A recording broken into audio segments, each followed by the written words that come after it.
Okay, so in the last video, I showed you that if we go to API products 1, we do get an error back. It tells us cast to object ID failed, but this is an HTML file, and we don't want that. We want to send back a JSON object with a message, and I'm also going to add the stack trace to it if we're in development mode. So to create a custom error handler, we just have to add some custom middleware. Now, I haven't really gone over what middleware is, so real quick, middleware is it's basically a function that has access to the request response cycle. So when we make a request, we can have a function that can access anything in these objects. And to define middleware, let's just go in server.js. You don't actually have to do this. I'm just showing you as an example. So app.use is where you want to pass your middleware in, and this can be a function that takes in request, response, and then next, because you always have to call next to move to the next piece of middleware, unless you're just stopping the whole request response cycle. So I'm just going to do a console log here of hello, and then after that I'm going to call next to move on to the next piece of middleware. So if I save this and I make any request, like if I go here and make a request to API/products and then look in the console, we're going to see hello. And we have access to anything that's in the request, like we could say request.original URL. So now if I go back to Postman and send that, and I look down here, it shows me the URL, API products. So you can create custom middleware to do a lot of different things. In fact, when we deal with our authentication middleware, we're going to assign the logged in user to rec.user, and then we'll be able to use that in any route that we want. So I'm going to get rid of that, and I'm going to create some error middleware down here at the bottom under the routes where we connected these routes. So let's say app.use. Now with error middleware, if you want to overwrite the default error handler, then it's going to be a function that takes in error first and then request response next. Okay, and then in here what I'm going to do is, first of all, we need to figure out the status code. Now sometimes we might get a 200 response even though it's an error, so I'm going to have a conditional here where I say let's look at the res.status code, and if that is equal to 200, then let's make it a 500. So 500 just means it's a server error. It could be a lot of different things, but that's kind of the fallback, the default. And then else, it's going to be whatever the status code is. So res.status code, because when we're inside a route, I want to be able to set a status code before we throw an error, and we can set it to whatever we want, 404 or 401, whatever it might be. Now we want to set res.status to whatever that status code is, and then what I want to respond with is JSON, and I want it to be an object with a message, and that message is going to come from that error object.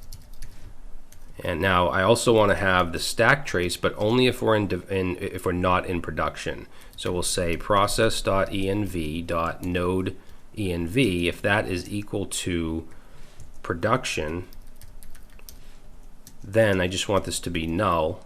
Else, then I want to get the stack from that error object, like that. So let's go ahead and save. Now if I go back to this tab where I went product/1 and I initially got this HTML response, if I send it again, wait a minute, status code is not defined. Oh, I'm sorry, this shouldn't be error, this should be status code. There we go. Alright, so let's send that, and now we get back, instead of an HTML file, we get back JSON data with the message and also the stack trace, but only if we're not in production. If we're in production, this isn't going to show because there's no reason for it. We only need this in development mode. All right, now I also want to have a fallback for 404 errors, which is a not found. So basically, if you go to anything that's not an actual route, So right above this, let's say app.use and pass in a function with recres next.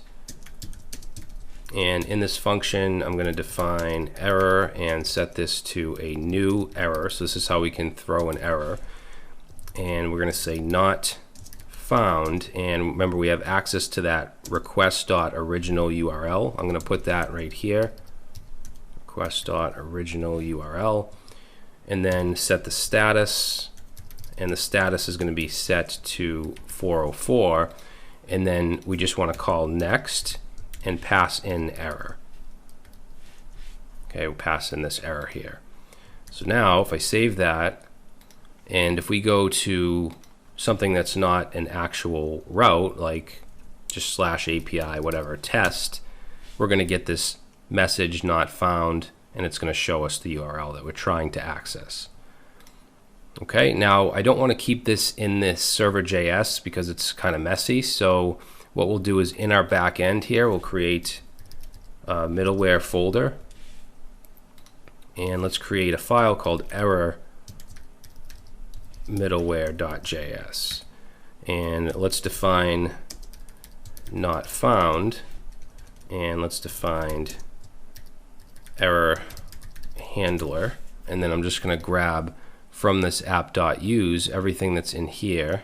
We're going to cut that and put that in the not found, and everything that's in here, we're going to cut that and put that in the error handler.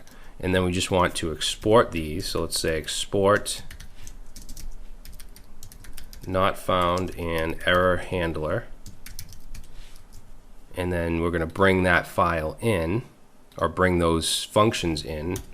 So import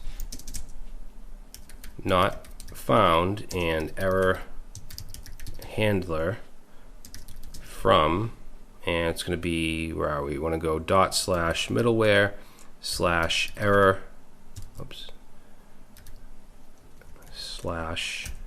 /error middleware.js. And then down here, we'll just pass in not found, and we'll pass in error handler. So save, and we should get the same results. So if I go to something that doesn't exist, we get a not found. If I go to product/1, we get this message here. And we're using the express async handler, so if there's any exceptions, if there's any errors in the catch, then that's going to show here in a message. Now I just want to show you, if we go back to our product routes, here we checked for product, and if it's there, we responded with it. Else we set a 404, and then we set a message back, which is the correct format of what I want to do. However, now that we have this custom error handler, we can simply set the status first. So just set it to whatever we want, and then we can throw a new error and pass in a message. So what is this? Product not found. And we don't even have to add this. If we disregard this, it'll just be a 500 by default, but I want to set it to a 404. So let's save that. And now if we go back, if you recall, what has to happen for this to fire off is it has to be an actual formatted object ID, but just not one that's in the database. So if we go back here, one obviously isn't a formatted object ID, so we're going to get this. However, if I go, let's see, we'll grab this object ID and paste that in. So that's valid, so we're going to get our product. But if I change the 9 to something else and I send, we're going to get a 404, we get message product not found, and we get our stack trace. So this is going through our custom error handler. All right, I'm just going to change that back here and make sure I save this. And now we have our custom error handler.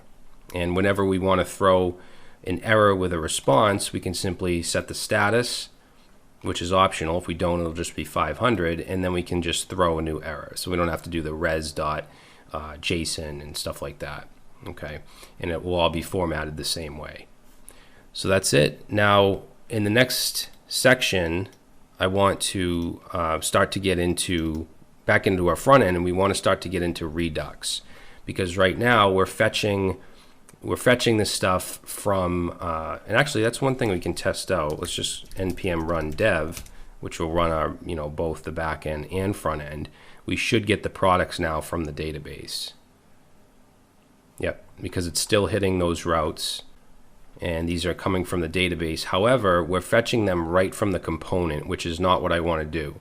I want to use Redux so that we have our global state where we can get the products and then pass them down. We'll have to create reducers and actions to do that. All right, so in the next section, we're going to get started on Redux and working with our global state.